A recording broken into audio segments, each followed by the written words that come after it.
Rehabilitated a little bit. I get out.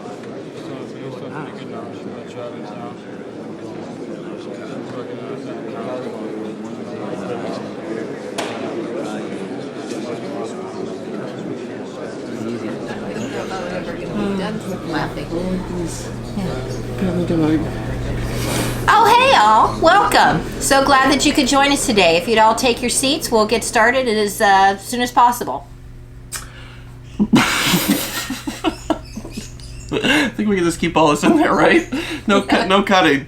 All right. So, welcome to the Corpse Kitchen. As you can see, we don't really have a kitchen. The people that made our set decided to put the kitchen in the other room, and so that's just a big old bummer now, isn't it? What are you supposed to do? So, for all you first-time watchers of the show, we thank you. We're filmed in front of a live audience. In case you couldn't tell. And without further ado, let's get this shoe on the road. What?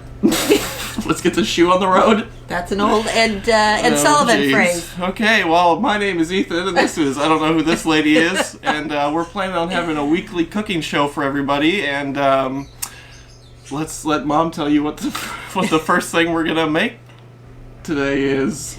Our first recipe, one of our ultimate favorites, chocolate peanut butter blossoms. But they will be gluten-free. We're going to give it a whirl. This will be my first attempt at trying these cookies gluten-free. So if we vomit, you'll know why.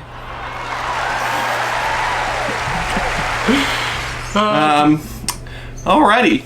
So now why don't you tell these lovely audience how to make them, because I can see they're just salivating in their seats right now. I can tell they all came in hungry today. Well, good thing, because this recipe makes 72.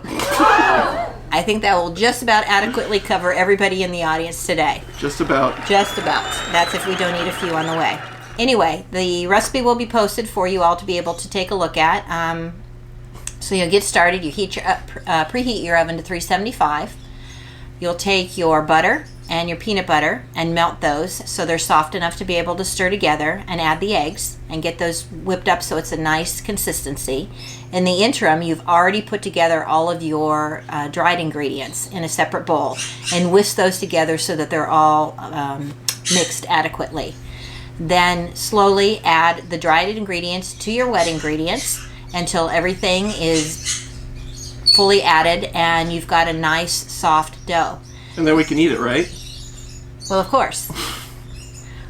It's just like when I grew up and they told you weren't supposed to ride in the back of a pickup truck, or you weren't supposed to use talcum powder, or you weren't supposed to eat mud pies, and suddenly here I am at the ripe old age of 25.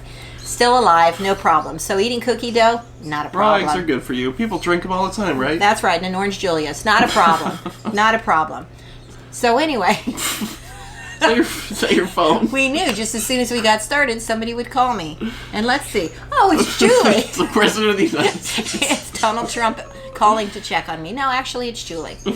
So if you're watching this, hey, Julie, sorry, we can't answer the phone right now. I can't answer the phone right now. I seem to be a little bit occupied. Anyway, after you've mixed all the ingredients, you put them in the refrigerator to chill. I would say roughly 30 minutes until your butter firms itself back up again. Is that your secret there? That's my secret. That's the Corpse secret there. That's every recipe, I think we'll have a secret for you. Yes. Yeah, so if you want good dough, make it, refrigerate it. Preferably... I like to do it overnight. 30 minutes should work well with these cookies, though. So after it's chilled, you take them out, you roll them into, take a teaspoon and roll them into 1-inch balls. I'm a little large. 1-inch balls. Roll them in sugar. Now here's where you can vary. You can use granulated sugar, which is what the recipe calls for. You can use colored sugar if you happen to be doing it in the holidays. Whatever type of sugar that you would like to use. Then you put them 2 inches apart on a piece of parchment paper, or no, on a ungreased.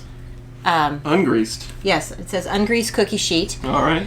Cook them for about 8 to 10 minutes till they're light brown. I know that's hard to tell because it's brown to start with, but you can probably get a good idea of what it's supposed to look like. You remove them from the oven. You take your already unwrapped chocolate kisses and push one into the center of each one, and then remove them quickly from the cookie sheet and put them on a wire rack to thoroughly cool. But since we're low budget, we do not have a wire rack. So No. what will we be doing instead? I put them on a piece of aluminum foil, and that always has seemed to work well. All right, here comes the moment of truth. So here we are after a long, hard day of filming and baking. Here we go. Look at these bad boys. Ready? We just want to make sure that our staff here is passing out a sample to everybody in the audience. Yes, everyone should be enjoying them. You should be able to hear them eating them now. Does everybody have one? Do I see a nod of agreement out there? Okay, good. All right. Okay, good. Take this one. Okay, here we go. Cheers. Cheers.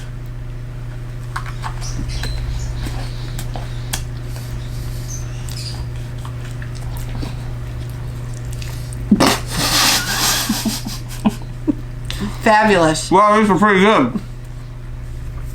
Fabulous. Good choice, Mom. Good This choice. is great. Awesome. No.